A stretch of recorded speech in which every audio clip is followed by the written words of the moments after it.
escuchar ahora situaciones, temas que ponen el vello de punta. Tenemos a Javier Sierra con nosotros, que con más de 20 años de investigación, algún que otro tema que pone el vello de punta habrás investigado. Bueno, algunos sí. Alguno que otro. Sí, sí. Antes mencionabas las caras de Belmez Por y ejemplo. la verdad que sigue sorprendiendo, incluso a fecha de hoy, después de que hayan pasado pues, muchos años, casi 40, desde que aparecieron las primeras caras, que todavía puedan discernirse formas en el cemento de esa cocina pequeña, doméstica que hay en Belmez de la Moraleda, en Jaén. Y sabes que ahora con las inundaciones Sí. parece que se están destruyendo. Bueno, destruyendo la casa, pero no las caras, ¿no? Sí, bueno, las caras han sufrido un proceso de deterioro desde que murió María Gómez Cámara, que era la dueña, la propietaria de las casas, a la que todos los investigadores que han investigado el caso han vinculado a la aparición de las caras, no porque ella las pintara, sino porque de alguna manera su cerebro, esa es la teoría, digamos, más aceptada,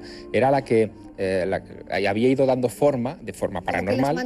Como que las mantenía vivas, efectivamente. Su cerebro, ¿no? Sí, quizá... Desaparece ella y se van como apagando, ¿no? Sí, quizá lo más sorprendente que ha ocurrido en estos últimos años es que un equipo de investigación logró identificar algunas de esas caras con miembros de la familia de María Gómez Cámara que habían muerto en circunstancias muy dramáticas durante la Guerra Civil Española.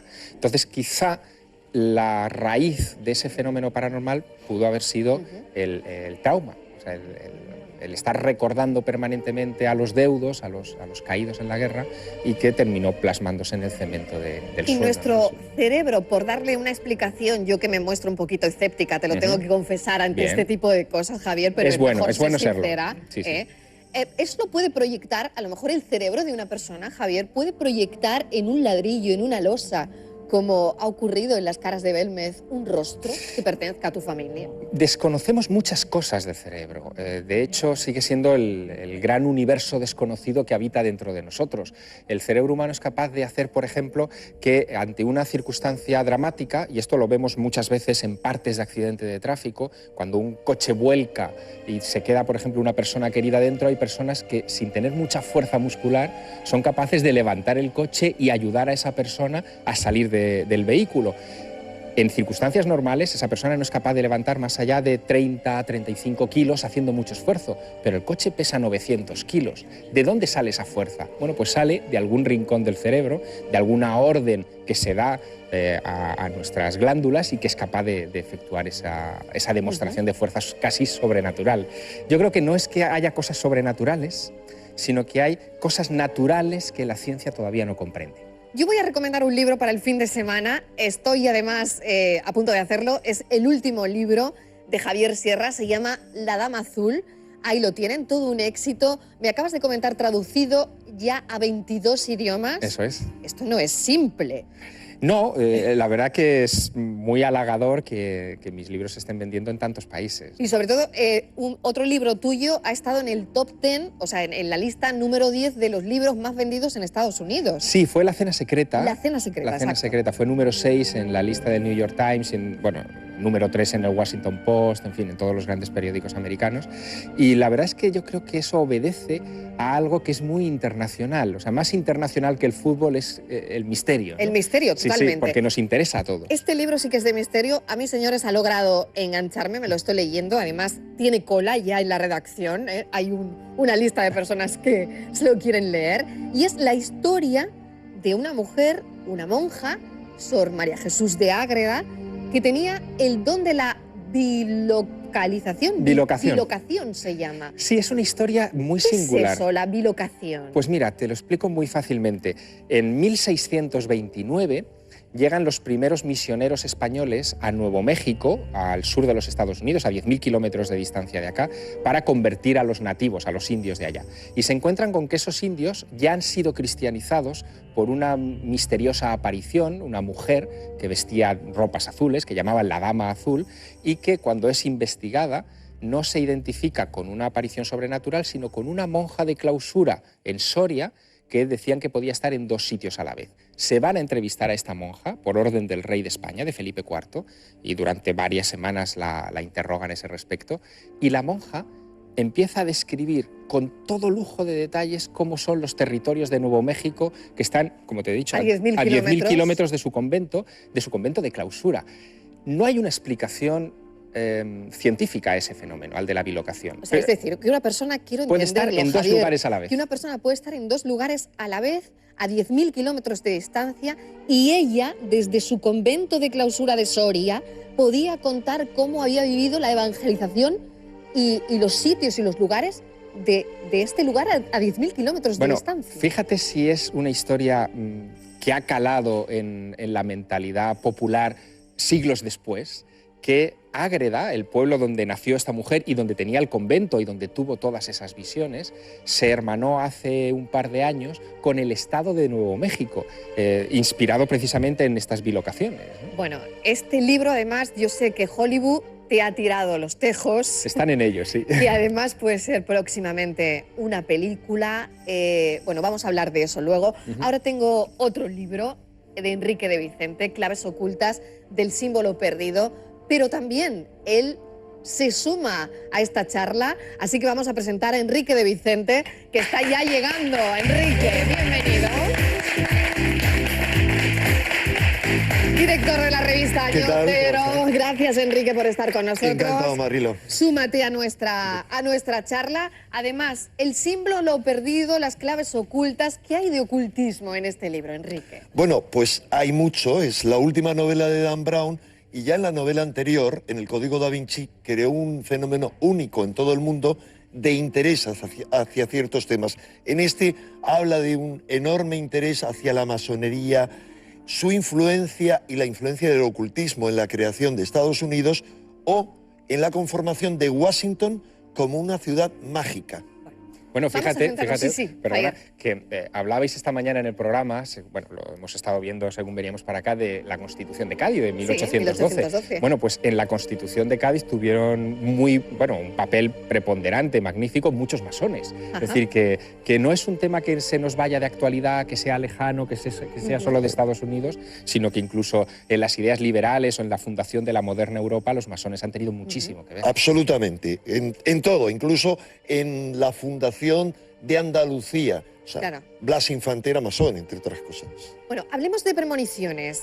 Año 2012, por lo menos es lo que hay ahora mismo en este halo de misterio que hemos creado. Año 2012, premoniciones, como por ejemplo grandes catástrofes. Y esto me llama la atención, y lo digo también con cierto escepticismo, porque nunca pasan cosas buenas, son todas malas. ¿Por qué las premoniciones son siempre de que se acaba el mundo y no justo lo contrario? A ver. Bueno, en el caso del símbolo perdido y también de mi libro de Claves ocultas del símbolo perdido, hacemos mención a la creencia catastrofista en torno al año 2012, diciendo que es incorrecta, que realmente lo que ocurre es que tanto el calendario maya como otra serie de profecías de muchas tradiciones hablan de que esta época es una época de grandes cambios, pero para mejor, no para peor. Es decir, la explicación que dan, no ahora, que vienen dando hace mucho tiempo, acerca de que va a ser una época de trastornos, es porque se junta una máxima actividad solar de la historia, junto con otra serie de fenómenos cósmicos que lo que hacen es alterar el campo magnético de la Tierra y provocar mayores cambios climáticos, terremotos, ojalá no erupciones volcánicas, pero al final la conclusión de todo ello es una renovación del mundo y la posibilidad de un cambio en la humanidad, de un salto evolutivo. Y si hay gente que lo sabe o que hay esa premonición, ¿podemos no es una premonición ¿podemos cambiar la exactamente. historia? No lo sé, Javier. ¿Se intenta desde las premoniciones cambiar algo? Bueno, yo distinguiría entre premoniciones y profecías, ¿no? En el caso 2012 estaríamos hablando más de un fenómeno profético, sí, de un anuncio, en este caso basado en el calendario maya, que es un calendario cíclico de 5.100 y pico años, que se renueva cada ese ciclo, ¿no? Pero fíjate, yo creo que las profecías, igual que las de Nostradamus, que fueron interpretadas hace poco en el año 1999 como que también iba a ser el fin del mundo, las de San Malaquías que hablan de que, por ejemplo, Benedicto XVI es el último papa, que después de él viene el fin del mundo, las profecías de Fátima, de las apariciones de Fátima, todo esto yo creo que debe ser interpretado como si fueran las señales de tráfico en una carretera que advierten que viene una curva peligrosa. Si tú levantas el pie del acelerador y eres prudente, pasarás la curva sin ninguna complicación.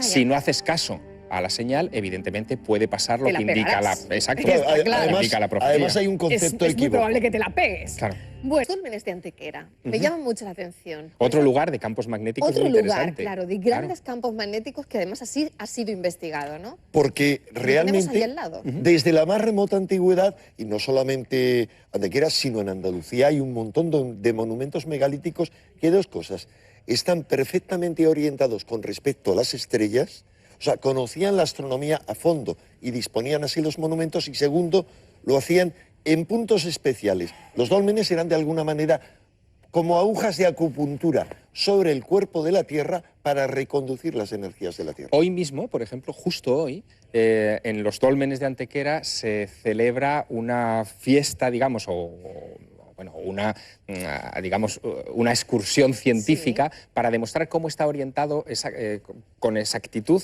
hacia el equinoccio de primavera. Estamos a punto de entrar en primavera. Sí, claro. Justo en el equinoccio de primavera es cuando el Sol sale por el este geográfico. Y esos dólmenes están orientados con exactitud hacia el punto por el que se eleva el Sol. Cualquiera que nos esté viendo hoy y quiera ir mañana, por ejemplo, al amanecer, a la zona de los dólmenes, o pasado, justo coincidiendo con estas fechas del inicio de la primavera, va a poder comprobarlo. Y esa magia, esa conexión entre el cielo y Qué la tierra interesante. es Oye, ¿y esto antiquísima. tiene que ver con las pirámides de Egipto? Uy, ¿Hay tanto. alguna relación? ¿Se podría relacionar con el tema de las pirámides? Pues mira, una muy sencilla. En el 2500 a.C., los antiguos antequeranos construyen estos dólmenes fabulosos. En el caso del dolmen de Menga, por ejemplo, llegan a desplazar piedras que pesan 150 toneladas y a la vez, en el 2500 a.C., se estaba construyendo la Gran Pirámide, moviendo bloques de piedra pues, de unas 70 toneladas como máximo, ¿no? Y ambos monumentos, tanto en España como en el antiguo Egipto, fueron construidos, como decía Enrique, para sincronizar el universo, el cosmos, con la Tierra, para marcar los momentos importantes del año y predecir, por ejemplo, la llegada de inundaciones, de cosechas, O sea, las etcétera. energías cosmotelúricas, que es lo que ahora se estaría viendo afectado por esa actividad solar. No solo la actividad solar, la energía que nos viene del Sol a través de las radiaciones, sino la radiación cósmica influye sobre la energía magnética, por eso hay tantos cambios en la Tierra y puede haber cambios en el ser humano. Bueno, ¿cuántas cosas me quedan en el tintero? ¿Cómo ha corrido el tiempo? No sé si habrá sido magnetismo o qué, pero aquí el tiempo sí ha ido rapidísimamente. Yo os voy a